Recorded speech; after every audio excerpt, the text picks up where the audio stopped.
Sakshi. My name is Sam. And we're presenting on perception and how every individual, big or small, perceives the world differently from another based on their living environment, expectations, and experience. We will delve into subtopics like the two ways we perceive the world, visual perception effects, depth perception, how expectations influence us, and illusions. Let's get into it. What is perception? So, perception is basically how you or everyone else would interpret the meaning of the world. It's the process of making sensory information meaningful, which is a very subjective process. The first form we're going to talk about is top-down processing, which is when you would use prior experience and expectations to perceive some event or thing that you would encounter. For example, if you're going to a party and you just know in your head and you think, oh, this is just going to be awful. For example, there might be people there you don't like, you don't want to go in the first place, then it's just not going to be a good experience. And this relates to one of our source books, Dynamic Cognitive Processes, which talks about top-down processing and how it would involve requiring problem-solving processes that are constrained by limited attention spans or influenced by personal experience. For example, it would be easier to understand difficult handwriting when reading complete sentences than when reading single and isolated words. For sure, that is so true. For top-down processing, another example is if you remember tasting a vegetable earlier and it tasted bad, then you'll use that experience and expect the vegetable to taste bad now as well. In top-down processing, you have a prior notion of something, so basically you ignore all the factors contradicting to that prior notion. On the other hand, bottom-up processing is another way to perceive objects and people in the world.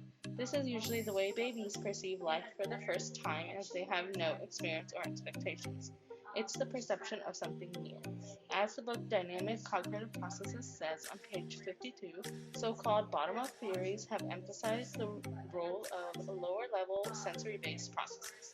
It's basically building perception. When you start from nothing, you build sensation and then you build perception. For example, babies put everything into their mouths because they are sensing it and building their perception. Or also, if you have like first impression of somebody, or if you try new food with no prior mindset then of what it'll be like, then that's bottom-up processing. Yes, so bottom-up processing is perception of something new, not based on experiences like top-down. It's building perception from sensations that you would get for the first time. So we're going to show a short clip that will demonstrate bottom-up processing. My own granddaughter. She can eat it. Yay, we approve! Everything in reach goes right in her mouth. Why? It turns out she's not trying to gobble up the world. In fact, it has nothing to do with hunger. When an infant puts a book or a toy in their tiny, innocent mouth, they're exploring. It's how they learn about the objects around them. It's a way that they can discover if something has a taste or a smell, or if it is soft or hard. Their hands and fingers don't tell them everything. Their digits are not as sensitive as they will be once they've grown up. So to get the full story on the plastic ball that rolled their way, they've got to take it up a notch. Yes, they want to taste it, but that's just part of it. Like this crab, she doesn't know what that is, so she's trying to figure it out with touch and taste and sight. Their lips, tongue, and gums will tell them if the object is hard or soft, warm or cold. The video we just viewed, you can see that the baby is trying to make sense of the objects using their senses, like taste, smell, touch, see, because that would be bottom-up processing, where they're viewing something for the first time and viewing it through sensations rather than letting previous experiences, biases,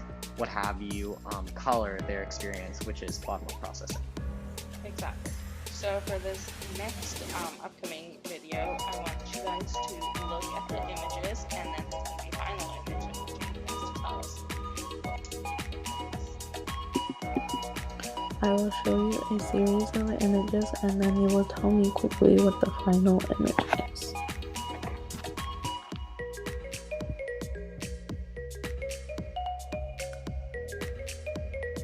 Quickly, what is this? If you said it was a rat by your first look, that means your brain was primed to say it was a rat. Due to top-down processing, you said it was a rat. Now this might not work because it's the same people, but I'm going to try to show you a different set of images and then you'll tell me what the next final image is.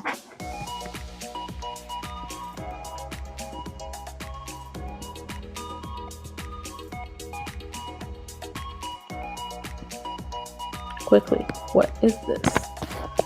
If you said it was an old man, then you are correct. It is the same image as it was here, and it's also due to your mind was expecting it because of all of the images showed.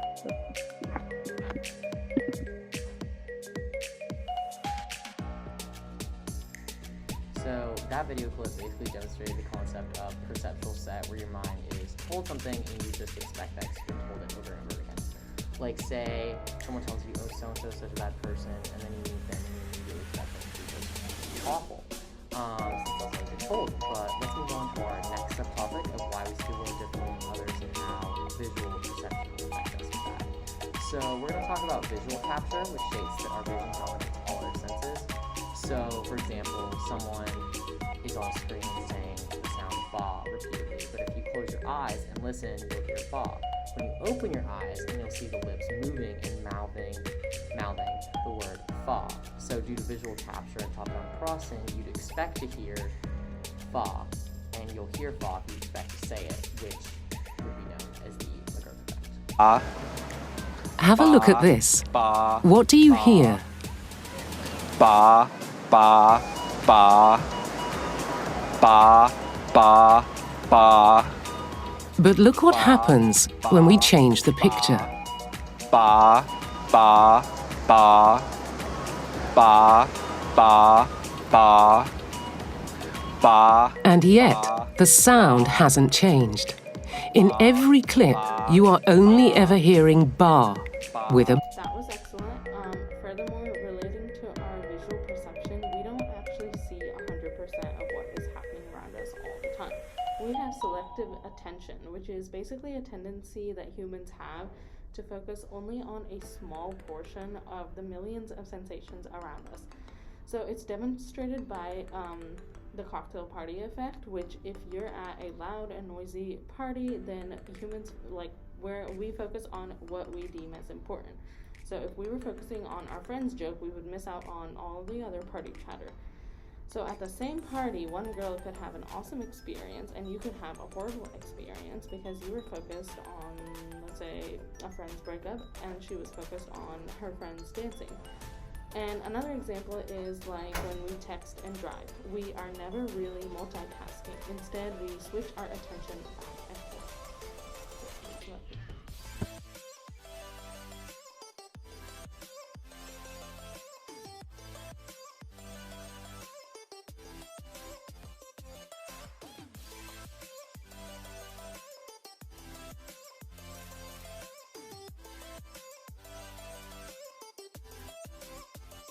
You can also see visual perception demonstrated through an article about screen time.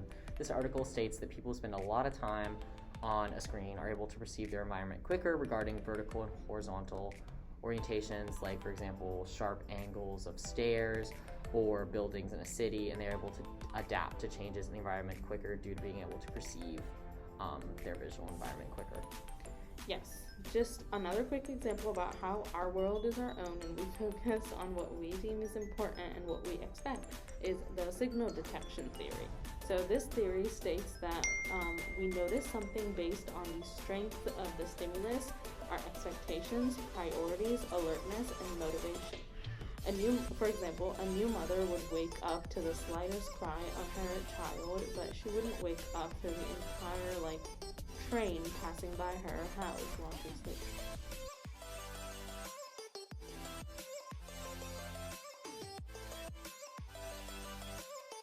So moving on to the topic of depth perception, here in this video that's about to follow, we're going to see the visual cliff experiment done on infants to see if they can in fact perceive depth.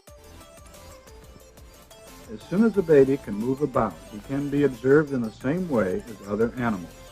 This is what the baby sees when he is placed on the center platform and looks at the far side. His mother stands opposite him, twirling a toy and beckoning to him.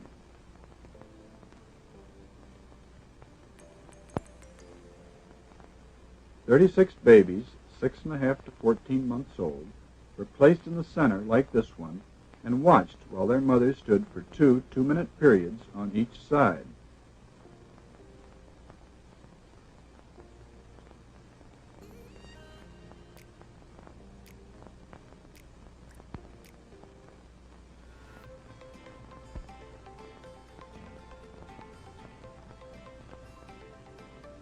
Here is another baby who has just been placed on the board.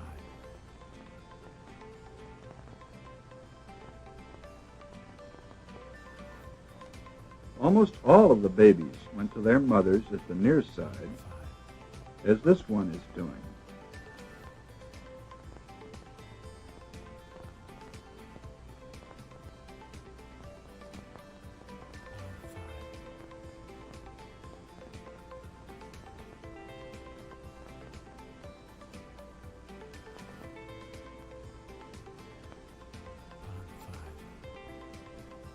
This baby, too, is going to his mother on the near side.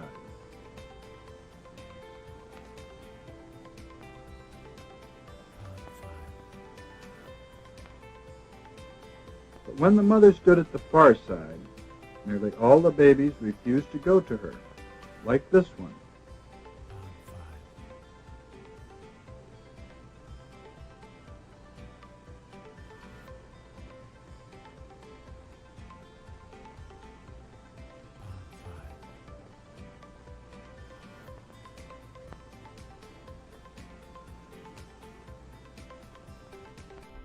Depth perception is the ability to see objects in 3D, allowing us to gauge distance. So a visual cliff is a lab testing device for infants to see if they understand depth.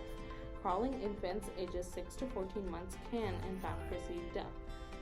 We found an article by the University of Otago that says crawling is an important step in the development of risk perception as well.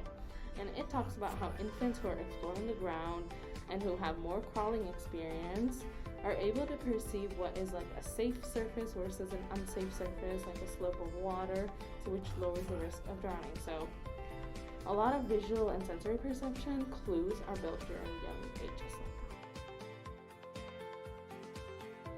So our expectations influence our outcomes and perceptions of reality.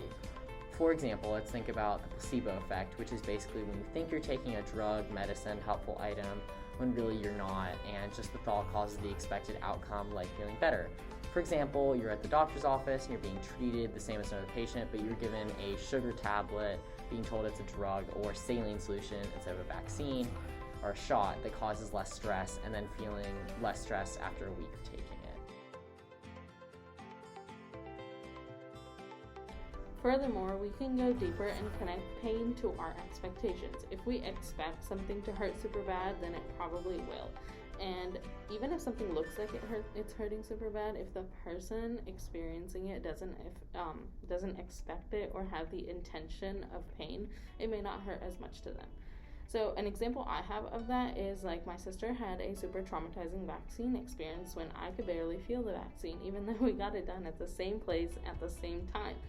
It's because she was complaining about it, reading how much vaccines hurt, and her past experience with vaccines hadn't been so great, so she expected a bad and painful experience.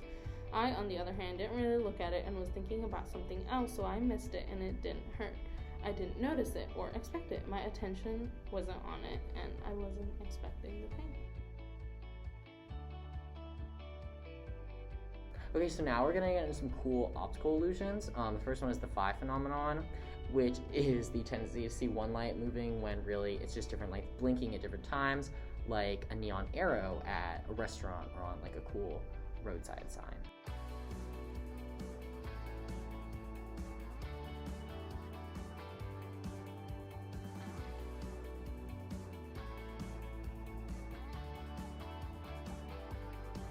Did you know that color is in your brain? You'll even discover that colors seem to change when placed against different colored backgrounds. For this next illusion, I want you guys to be completely laser focused at like the black dot in the center the entire time. Blink at the very end and then you'll see how the image changes.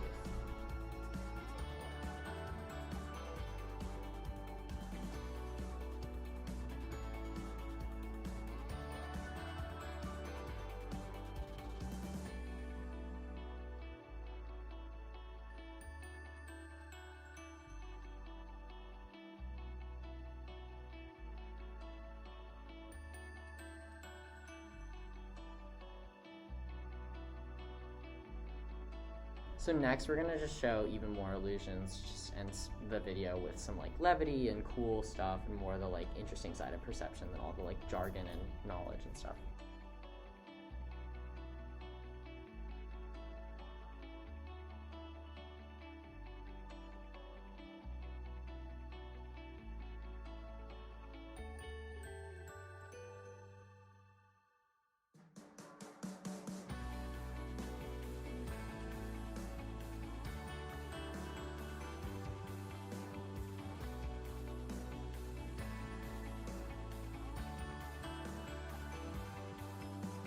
Wrapping things up, we've compared different forms of perception like depth perception, visual perception, perception due to our expectations, perception from birth or of new things, and many more. We've also contrasted the two different ways people perceive things, top-down and bottom-up. Furthermore, we've realized that our world is different from everyone else's because our mind is subjective and what we see and integrate in our brains is dependent on so many internal factors. There is no reality, only millions of subjective perception. As the famous psychologist William James stated, thoughts become perceptions, perceptions become reality. Alter your thoughts, alter your reality. Thanks for watching. Exactly. Thank you for watching.